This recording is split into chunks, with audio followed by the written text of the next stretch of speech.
Oh, it's nice when you can just jack in. Like, Yeah. fuck. Yeah, we'll get into that, but man, that guy was intense, like, on another level. If you're not jacked in, you're not alive. Chill out, man. Hack the planet! I'm jacked in. I'm jacked in.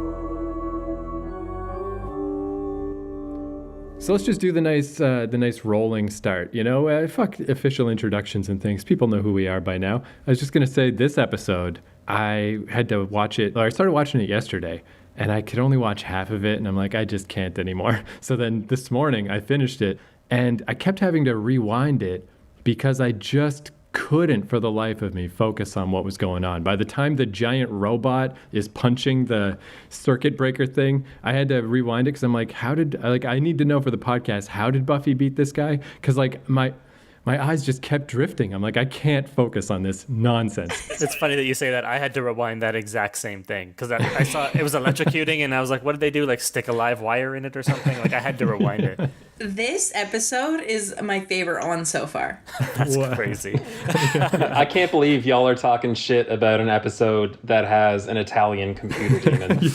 Yeah, this is amazing because this is maybe the clearest, like that thing we were just saying last episode, that me and Ran are both on the opposite ends of the spectrum of Buffy. Because it's weird because I didn't get mad at this episode like I did with Owen. I didn't hate this episode, but I just feel like it has to be the worst one because it's just so plainly bad. But on the other hand, it's also got the most jokes. Like there's a lot of funny lines and funny little things that happen. And Xander was delightful in this episode. Yeah. Yeah. I thought. He was just like jokey and fun and silly, and I liked him. I agree.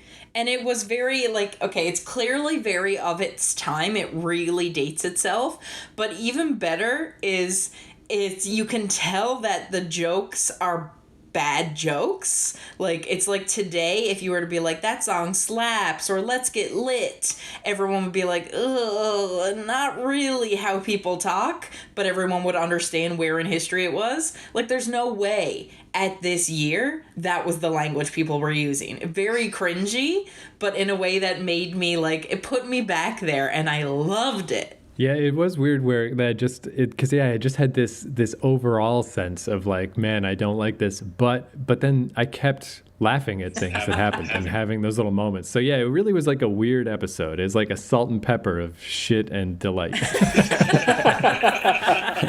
So, I, Robot You, Jane, April 27th, 1997, extremely important because trying to think if by 97, I don't think I had internet at home yet. I would still go up to, if I did, I just got it. Like I would always go to the local university and me and my friends had these little access floppy disks and we could access not the full internet at the university, but we could get onto like Telnet and chat programs and stuff. So that's the era we're talking about. So that helps explain a lot why the internet is as it is and things are explained the way they're explained. Like you really got to put yourself back in that mindset of like a lot of people weren't familiar with the internet. Yeah.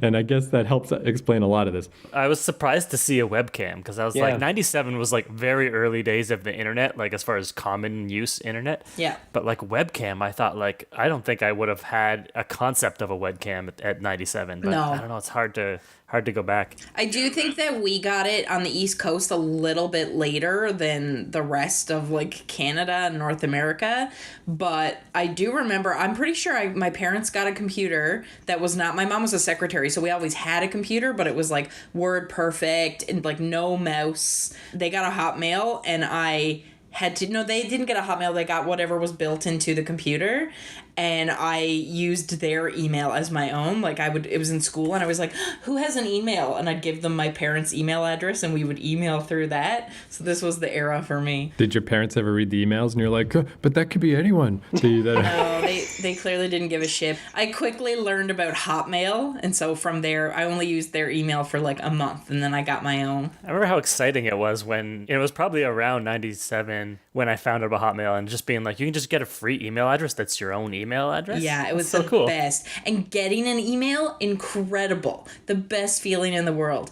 And now I dread checking my email, and I hope I don't get any. How many unreads do you have right now? Right? Oh, dude. It's so much. I'm going to tell you right now. Yeah, I still have my primary email is Hotmail, and the Hotmail one is like the prestige email, like I'm all caught up on, but I have a Gmail that has, thousands of just garbage in it. Yeah, most of them are filtered into the newsletters kind of subfolder thingy, but that has 8,000 emails in it. Good Lord. Unread. Okay, do you want to know how many unreads I have? Yes. 42,817. Holy shit. So April 28th, 1997, what was the top movie last week? It was something stupid. Anaconda? I think? Anaconda. So this week it's far different. It's Volcano. Oh, no. What was the 90s? Just one word disaster, fright, suspense films? Like, what the shit? Yeah, that was the era of disaster movies, like starting from like Independence Day, I think, or something. Wasn't there another volcano one? Dante's Peak or something? Yeah, Dante's Peak. That's the one with Pierce Brosnan, I think. So not the greatest era of film of all time. Yeah, I've seen zero of those movies. Not my type of movie. All the top songs are the same, except I figure I'll just, whenever something changes, I'll let you know what the new hotness is. So in Europe, the number one song is I Believe I Can Fly by R. Kelly. Oh. Fresh off the presses this week. Okay. Well, that one does not hold up. Nope. I mean, the song does. It's still a bop for sure. But the man, less. Ooh. R. Kelly really got away with a lot for a long time, though. It's amazingly really slow did. for his cancellation to happen. If it even has. I don't know. He might still be fine. Yeah. It's not looking good for him. But it's been looking bad for 10 years. He wasn't brought down as fast as an Italian demon on the internet. That's true. Yeah. All right, so Italy, 1418. A demon named Moloch the Corruptor is fucking shit up. So this group of monks magically bind him into a big tome and just say, pray this cursed book will never be read again. Just put it in this box. Put it in the corner. Whatever. Yeah, it was like the end of Raiders. I was thinking, like, why don't they just burn it? But like then I was like, well, maybe if they burn it, he gets released or something. Like he has to be contained in the book. So that's how I was able to justify it. But yeah. His ashes would be released into the clouds. Just raining Moloch. Into the cloud? To Google? Oh, into the cloud. Oh, shit. Yeah. Into my Google Drive? So in the modern day, the book is now in the possession of a certain Mr. Rupert Giles, the high school librarian. Of course it is. Best friend of all the students. And new teacher Miss Calendar is introduced. That's what's weird, too, about these new people getting introduced out of nowhere.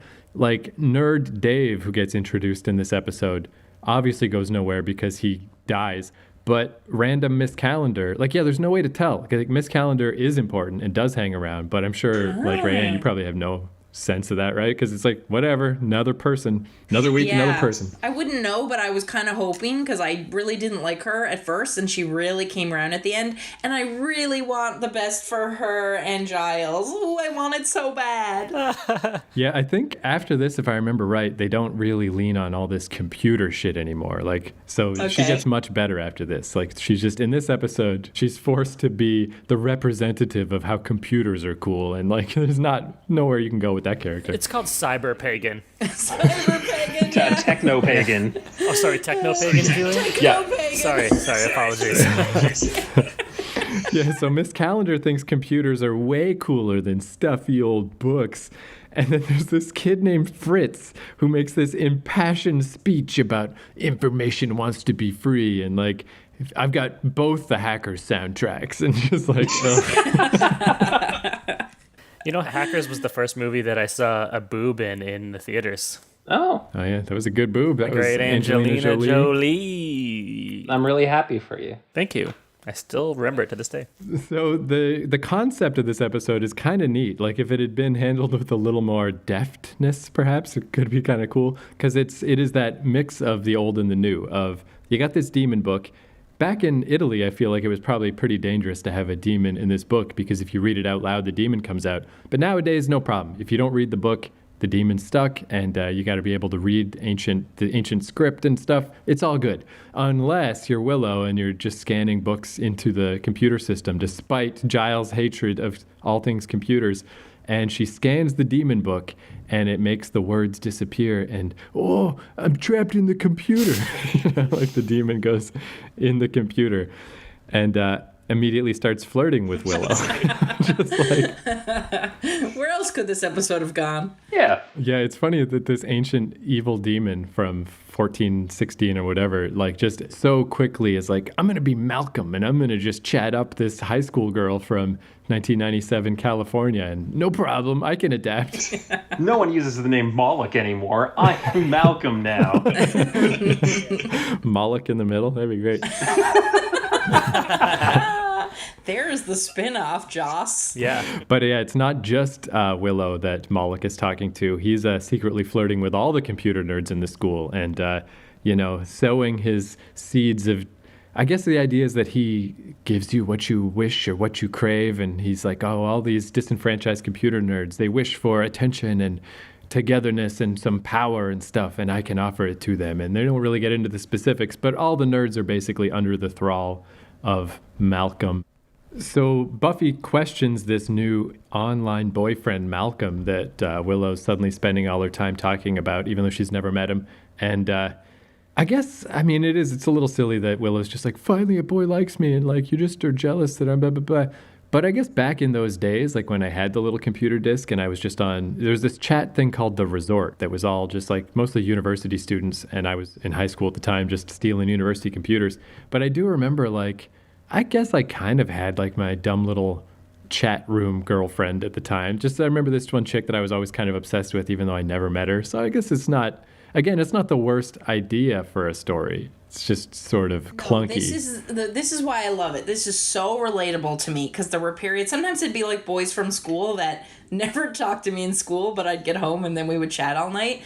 But I met guys from like all over the world all the time. I was so excited to go online, and I had to keep track of how many hours I was spending because we still had dial-up, and if we went over 20 hours as a household, I had to pay for like each of those additional hours that I spent on it. But I definitely, oh my God, I did this my whole life until I met Julian. Like, eventually online dating, you would see them, but I met guys on SoulSeek in university that, like, peer-to-peer file sharing, and we ended up mailing letters to each other, and then sometimes I just fucked with guys, because on ICQ, there were no photos, but you could send them, and this was, like, 98, and I didn't have photos of myself digitally, but I had photos of Britney Spears, where you couldn't see her face, because she was moving, and I would just tell guys that was me. So this is just a weird little ultra Buffy nerd thing, but I couldn't help but notice that. So Buffy questions this Malcolm person, and of course, like the webcam, like Mike was saying. Not only webcams were pretty rare. I guess webcams nowadays we're used to a webcam turning ominously toward you, right? And with evil intent. But anyway, this webcam turns and is like, oh, I don't like this Buffy. She's getting between me and Willow. So Moloch sends all of his nerd people against Buffy and searches her online records and stuff. But I noticed on Buffy's files... Oh, I noticed this too. I think I know what you're going to say, yeah. She doesn't have a middle name yet? Oh, no, that wasn't it. Sorry. Now, that sounds like a silly thing to bring up, but Buffy's middle name is important later. Ooh. Buffy Ann Summers. I mean, important to... It's hard... Whatever, we'll get to it. Yeah. But what did you notice, Mike? So this was very confusing, and maybe you can explain this. So they showed a shot of her profile, right? They used this as like a dissolve. So they showed a shot of her profile that was like, it had her information and her birth date, which was her birthday. I wrote it down, was October 24th, 1980. So she's basically our age. Oh, shit. Yeah, almost. I wrote that down. I was like, she's Mike's age. So, but this is the thing. And then it dissolved into the next scene where it was the tech nerds at the computer lab looking at her profile. But as it dissolved, her birth date changed to May 6th, 1979. Ooh. Why did that happen? And then furthermore, I went and looked up on Wikiverse or Wiki, whatever, the Buffy Wiki page, which Rayanne never go there because lots of spoilers. But on that page, it says her birthday is January 19th, 1981. What the hell? So we got to get to the bottom of this. If anyone has any ideas, please write in. Let us know. Joss, what are you doing? Yeah. Yeah, in that case, they must have just had different people mocking up just whatever, just make a thing. And yeah, just they never talk to each other. Yeah. I don't know, yeah. So Willow insists that she and Malcolm are a serious thing. And hey, big deal if I blow off a couple classes to talk to my online boyfriend. And man, that is like Willow's version of saying like, so what if I'm under the bridge doing heroin? Like for Willow to skip classes? Yeah. Like Buffy's right to be concerned. This shit is fucked up. She slept through every class except final period. That's a lot. And it never hits Owen levels, but I was starting to feel it a little of just how many times they said Malcolm. Of just, Malcolm said you wouldn't understand. Like, who the fuck is Malcolm? I know he's an ancient evil demon, but again, like. So, the nerds in school are acting so weird, beyond just being weird nerds as they normally are, that Buffy starts investigating, and Moloch tells the nerds they need to kill her. And that guy, Fritz, the hackers nerd, he goes, party. Yeah, that guy was intense. Like, that was the same guy who was like, if you're not jacked in, you're not alive. And he stood up and walked away. Like, and also just like, I'm jacking in, I'm jacking in, I'm jacking in, over and over and over. But he's like also carving an M into his arm, which was weird. Yeah, like he's probably carving Moloch's name into his arm as he's like programming or something. Yeah, that was weird. Some shit. The investigation was kind of a cool thing where she was like, I'm not going to wear a trench coat and dark glasses, and they just immediately cut to her doing that. Yeah.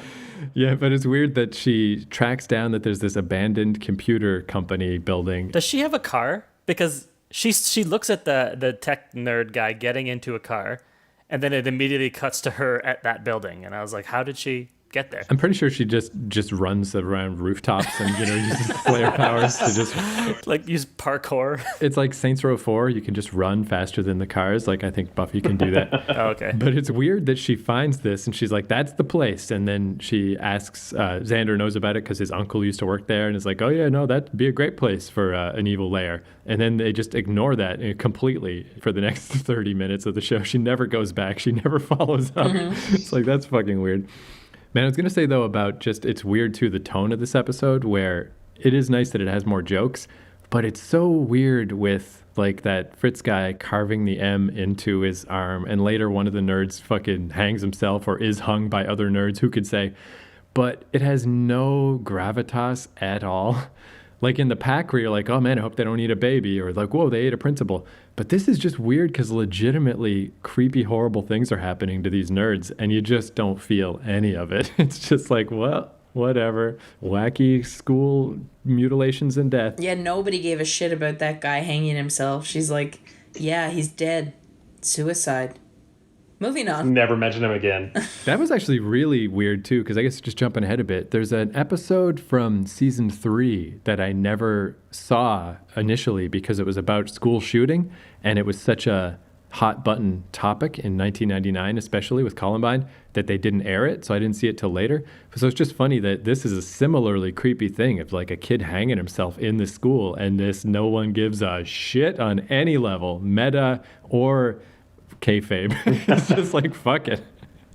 Miss Calendar and Giles start their delightful bickering where she's just like, Giles, you're just keeping information locked away in your precious tomes where only a bunch of white guys can get it. Just quite woke of her. Yeah. But then she notices that one of the books is empty, and it's like, uh-oh. Is this just a diary? Yeah. It's got a picture of a demon on the front of it. Yeah. So, Giles realizes something horribly wrong has happened because of this empty tome, but he's just like, Miss Calendar, please get the fuck out of here. I must deal with this. So, yeah, there's the one nerd, Dave, who he's trying to do Moloch's bidding of, like, electrocuting Buffy and stuff, but then he's like, no, I can't do it. I'm turning against you, Moloch. So Moloch writes the suicide note for him, which could have been, again, possibly an affecting creepy scene of, like, it's like Heather's again, of just like, we're pre-writing your suicide note because you're going to die. But then the computer voice has to read it out loud. And that just kills the tone completely of like, I am sorry, everyone. I had to do this. Yeah, it was weird. The computer voice was weird because when there was the conversation that Willow was having with Malcolm, I'm like, this is not how it worked when you had chats with someone online. And it definitely wasn't like, oh, we're running it through a voice synthesizer or something like that. Like, that was some voice actor that they hired to be like, okay, can you be a computer voice for us and just read out these lines and sound like kind of wooden, but, have a little bit of personality in there. They brought Jesse back for this role.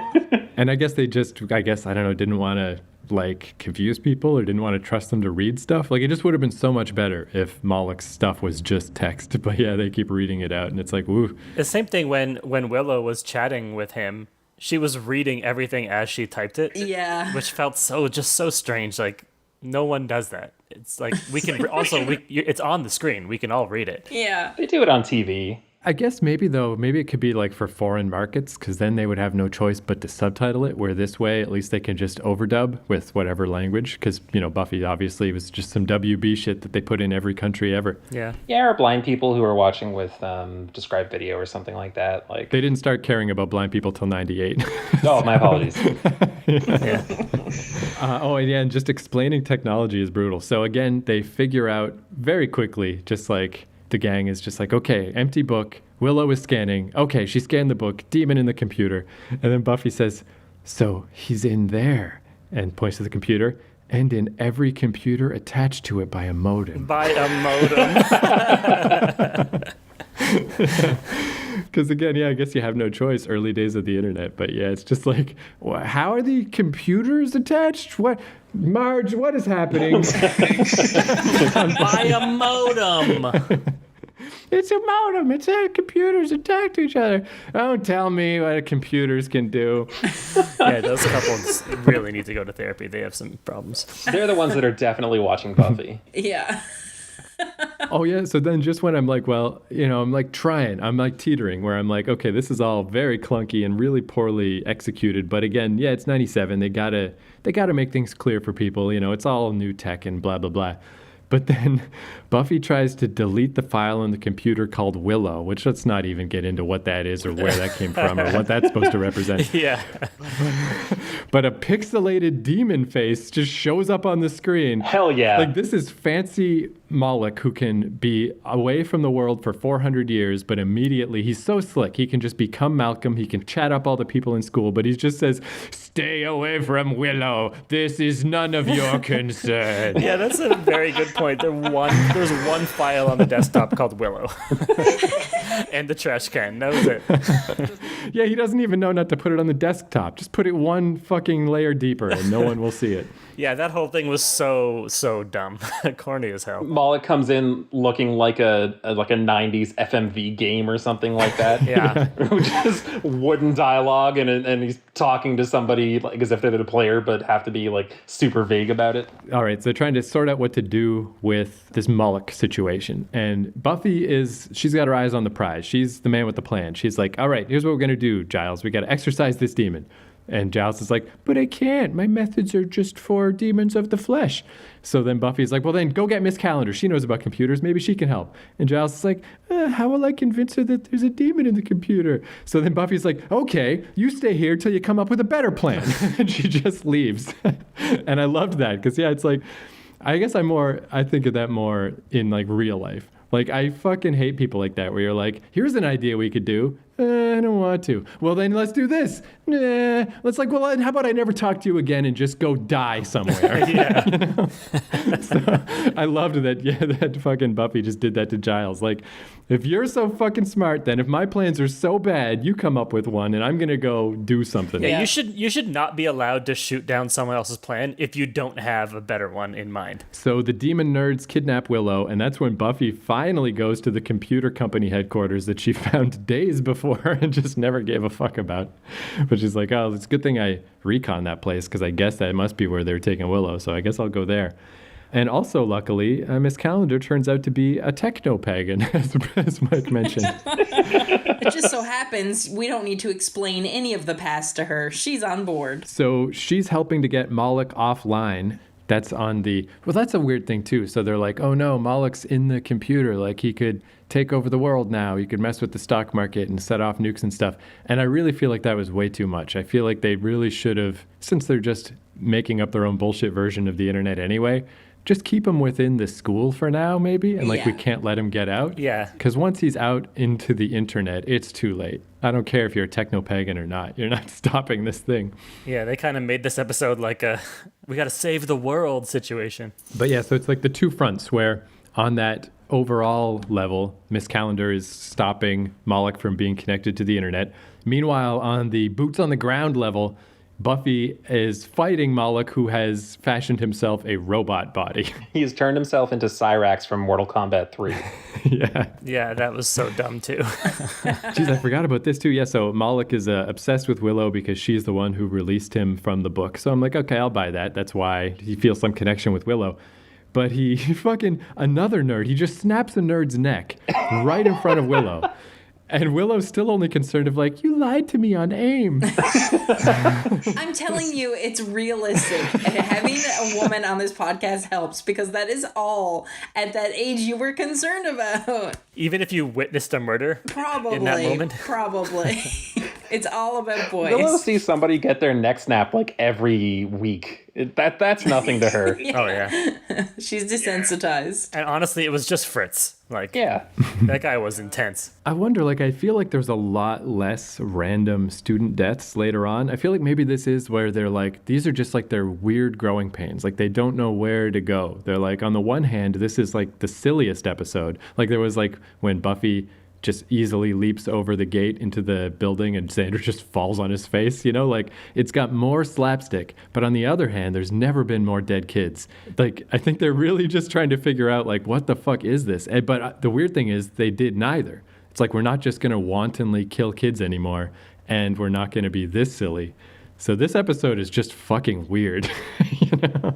So Buffy jump kicks the robot and it just clangs, which I thought was pretty funny. Yeah. Just like, it is a robot. The jump was so bad.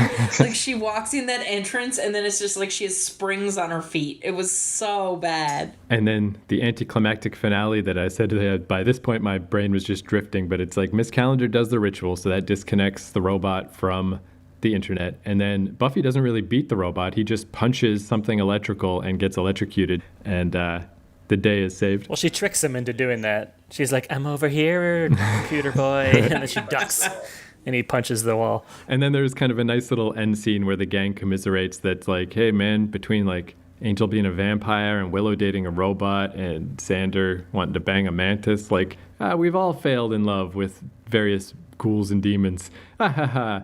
And then there's quiet and sad about their lives. It was the best ending. Yeah. It Yeah. ruled. That was It a was, good yeah. ending because that's like definitely a theme of this show. But we also had at the end when kind of Miss Calendar and Giles were having that little conversation, the first use of probably one of the most famous lines on this show. I don't dangle a corkscrew from my ear. Remember that famous quote? Yeah, what is that? Is that some kind of like... I don't know what it means. I don't know what he was trying to say. It's like he says this weird thing and she kind of agrees with him like, yep, that's a true thing. We all know that. I was like, what is he talking about? But then he gives one to her. Yeah, like she was saying, like, oh, maybe you're not so old-fashioned after all. So maybe is that like some kind of ancient, like old school thing that they did in England or something? Or they dangle corkscrews from their ears? I guess so.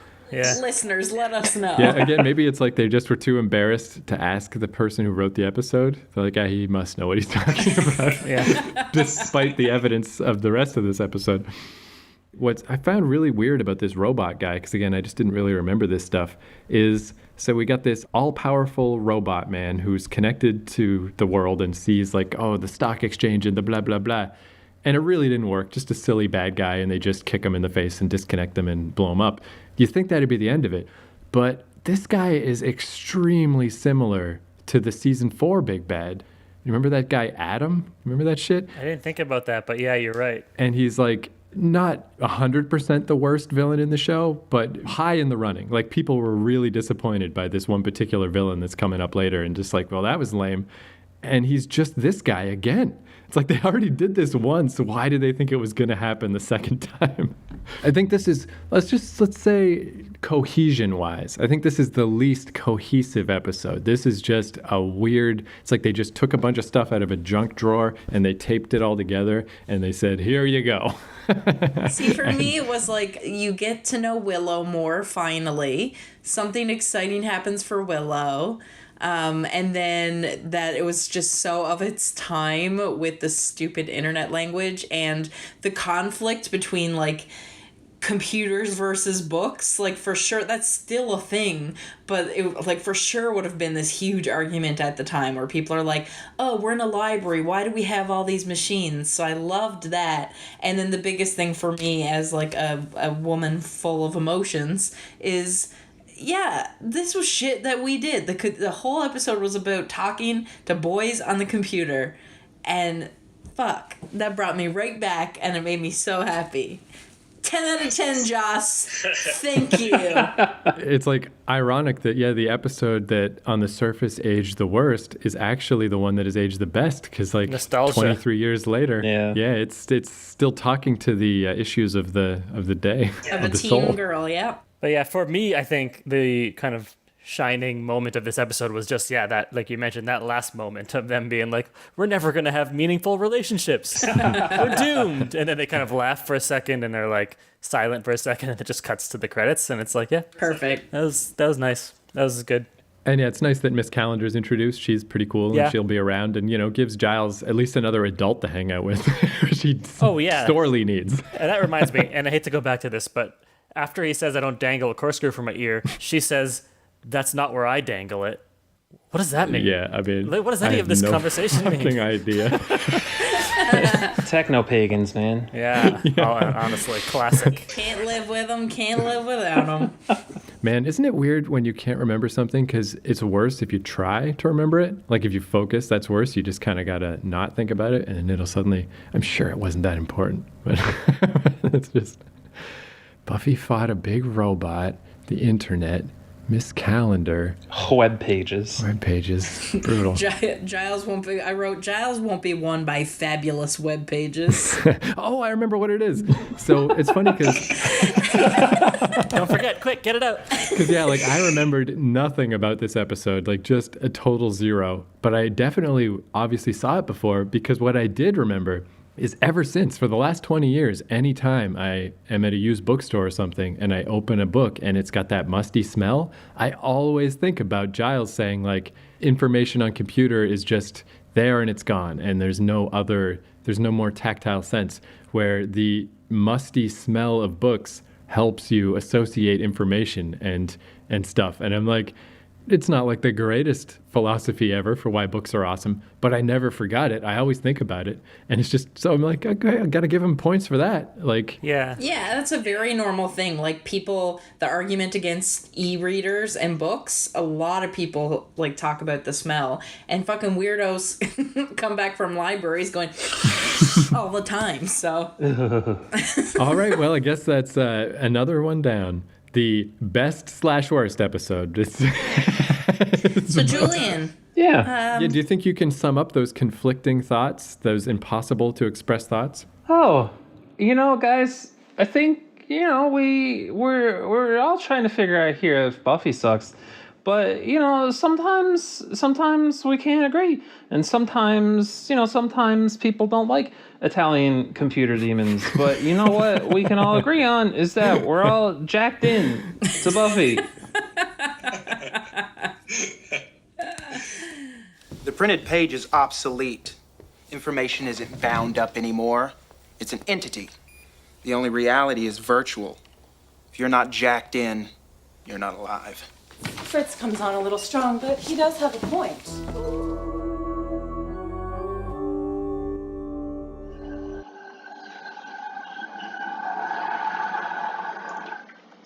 See, October 24th, 1980, says she, under the text here, it says she's a sophomore, GPA 2.8, absences 1, athletics none. Then we go over here. Now, Buffy Summers' birthday is in 1979. Now she says senior, GPA 2.8, absences 1, athletics none. What is this? What does this mean? Explain yourself.